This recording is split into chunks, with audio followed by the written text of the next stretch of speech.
तुम्हारा एक एक का सपना पूरा होने का दिन आई है। आमीन। परमेश्वर यीशु मसीह आए क्यों?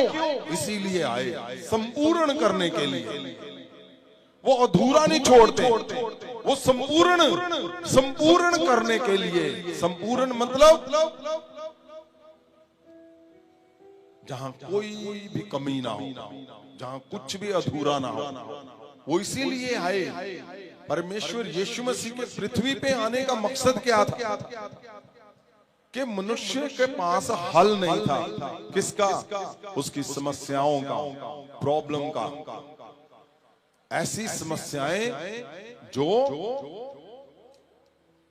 पृथ्वी पे थी, उसका कोई हल नहीं था।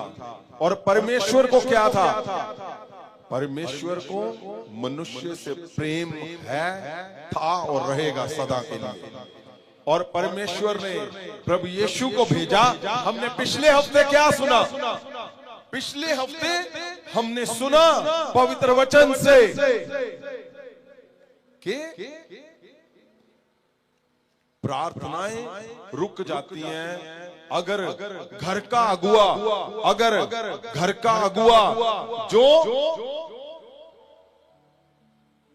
जो पवित्र वचन में लिखा है कि हे पतियों, अपने परिवारों का आदर करो। बुद्ध के अनुसार अपनी पत्नियां नाल रहो अते औरत ਨੂੰ ਆਪਣੇ ਨਾਲੋਂ ਕੋਮਲ ਸਰੀਰ ਜਾਣ ਕੇ ਉਹਨਾਂ ਦਾ ਆਦਰ ਕਰੋ ਅਤੇ ਇਹ ਵੀ ਕਿ ਤੁਸੀਂ ਦੋਵੇਂ ਜੀਵਨ ਦੀ ਦਾਤ ਦੇ ਸਾਂਝੇ ਅਧਿਕਾਰੀ ਹੋ ਤਾਂ ਜੋ ਤੁਹਾਡੀਆਂ ਪ੍ਰਾਰਥਨਾਵਾਂ ਰੁਕ ਨਾ ਜਾਣ। प्रार्थनाएं रुक ना जाएं, ये हमने पिछले हफ्ते सुना। कैसे? सुनिए मेरी बात को ध्यान से। हमें परिवारों में ही जीना है। संसार, मनुष्य, परमेश्वर कैसे चला रहा है? परिवारों से। परिवार से संसार चला रहा है परमेश्वर। और परिवार के अंदर ही वो शक्ति छुपी हुई है जिसका नाम जीत है, जिसका नाम चमत्कार है, मिराकल है। परिवार के अंदर हमने पिछले हफ्ते सुना कि सच में प्रार्थनाएं रुक जाएंगी अगर, जैसे लिखा है पवित्र वचन में, हे पतियों, घर के अगुओं, परिवारों का आदर करो, अपने परिवारों का आदर करो, नहीं तो प्रार्थनाएं ना रुक जाएं। और अपने प्रार्थनाएं रुक ना जाए, उसको भी ध्यान से हमने देखा। और दूसरा हिस्सा कौन सा था? यरूशलेम की बेटियों का, कि कैसे वो भोर को उठती हैं और अपनी कमर को बांधती है, बाजुओं में बल धारण करती है, और वो आलस की रोटी नहीं खाती। जब उसके शब्द निकलते हैं तो शिक्षा के शब्द निकलते हैं, प्रभुत्व के शब्द निकलते हैं। कितने गहरे शब्द को परमेश्वर ने पवित्र वचन के अंदर लिखा। किसने? मलाकी नबी ने। उसने क्या क्या लिख दिया?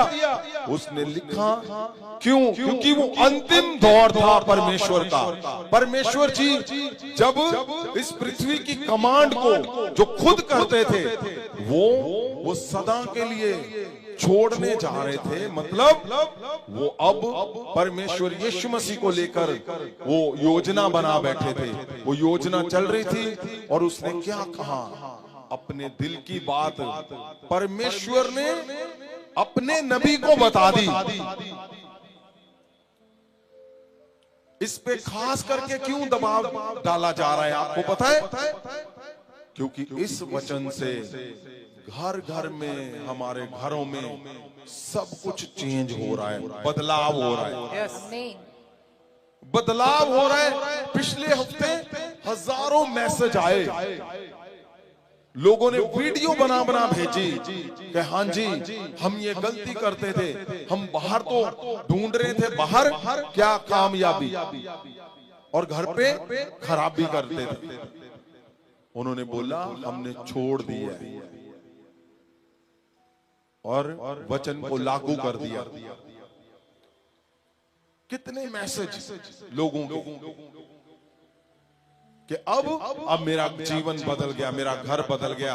और बहुत सी ऐसी गवाहियां कि जैसे ही परमेश्वर की बेटियों ने अपने घर को संभाला, उन्होंने शब्द को सुना कि हाँ, मैं भोर को उठूंगी, मैं आलस की रोटी नहीं खाऊंगी, मैं अपने शब्दों से शिक्षा दूंगी, मैं अपने शब्दों से पवित्रताई से चलूंगी, मैं अपने शब्दों से परमेश्वर का प्रभुत्व लोगों तक पहुंचाऊंगी और मैं कमर बांधूंगी अपने हाथों में नया बल लेकर।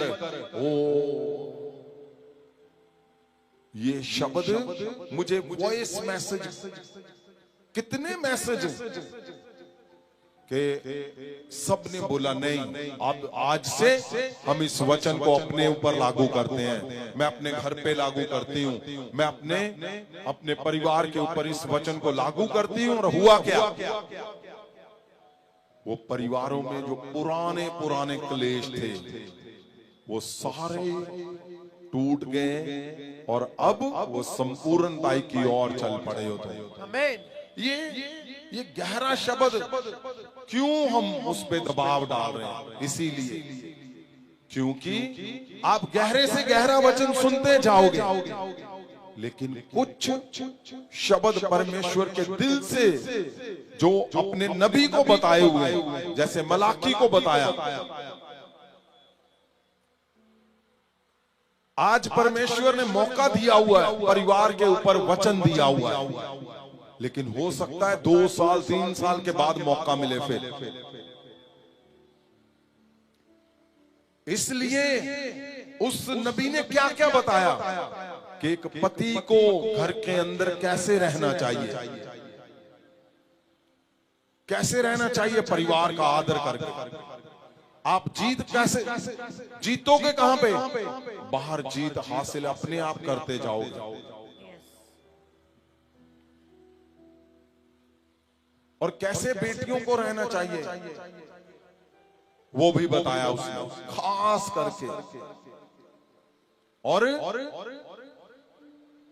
उसने बताया कि हमारा मेन हिस्सा कौन सा है, हमारे बच्चे, हमारा वंश, जिसके ऊपर होप लगी हुई है, जिसके ऊपर आस लगी हुई है। आज बहुत से परिवारों के अंदर कुछ बच्चों में गड़बड़ें होगी। आज वो बड़े हैं लेकिन वो अपने रास्ते पे चल पड़े।